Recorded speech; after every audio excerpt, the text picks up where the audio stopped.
This is my audience for my persuasive speech presentation. Are you ready for the presentation? Yes. Okay. As members of the modern world, we all in some way have access to social media, and many of us spend hours on it. What many of us do not realize is social media has similar effects as drugs and alcohol on your mental health and well-being.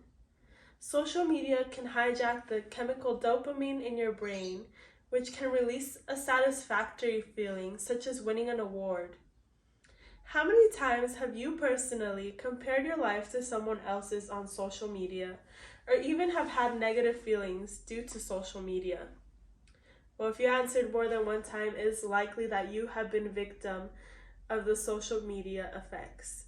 And maybe I would recommend you decrease your usage of social media. But as someone born in the social media generation, I spend a lot of time on social media, and I notice patterns and have sometimes even fallen victim myself to the damages that social media can cause. The negative effects of social media have become increasingly more and more serious as our society becomes more dependent on the usage. Limiting our time on social media can possibly help our mental health and our self-esteem. So, what are the real effects social media has on our mental health? As social media usage becomes more and more frequent among our youth, we start to see the effects at an earlier age. According to the Mayo Clinic, social media use can negatively affect teens, distracting them, disrupting their sleep, and exposing them to bullying and unrealistic life expectations. With the majority of our youth being exposed to social media, it is likely someone you love and is close to you has fallen also victim to the damages social media causes. Along with affecting our youth, heavy social media use could be used to mask other issues that people have. It can increase feelings of anxiety, stress, depression, body image concerns, and loneliness. A person may be using it to change the way that they feel or distract themselves, which is self-soothing but can distract from the real mental health issues and could possibly prevent people from getting the help that they need.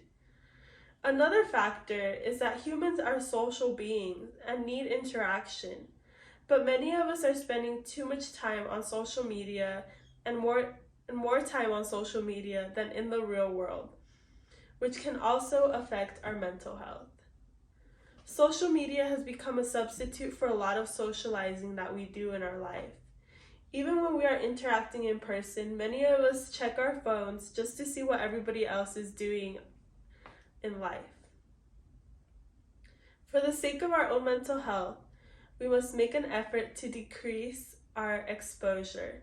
Reducing social media use to up to only 30 minutes a day can result in significant reduction in levels of anxiety, depression, and loneliness. While 30 minutes a day might not be realistic for many of us, we can still benefit from decreasing the amount of time we spend on social media.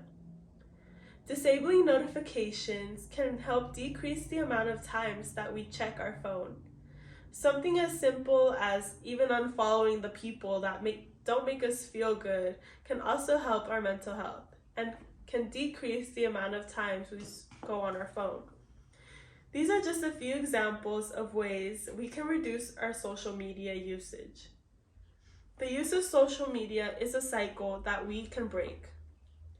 Although it seems impossible, we just need to put our phones down. Use social media only when necessary. Pick up the phone, see what it is, and put the phone back down. We know how our use of social media can affect our mental health, and we know some ways that we can prevent this. Imagine a life without this. Imagine a life without these distractions. How proficient would you be? How many things could you get done that you cannot get done now? We would even be able to reclaim our sense of self. Positives of decrease really outweigh the negatives. It costs nothing to put our phone down, but our time is the most valuable thing that we have. The hard part really is admitting that we have an issue, and doing something about it is the easy part. I want to leave you all with a quote by author Jay Bauer. Focus on how to be social, not how to social. Don't let social media control your life. Take care of yourself by putting your phone down. Today, I challenge you to reclaim control and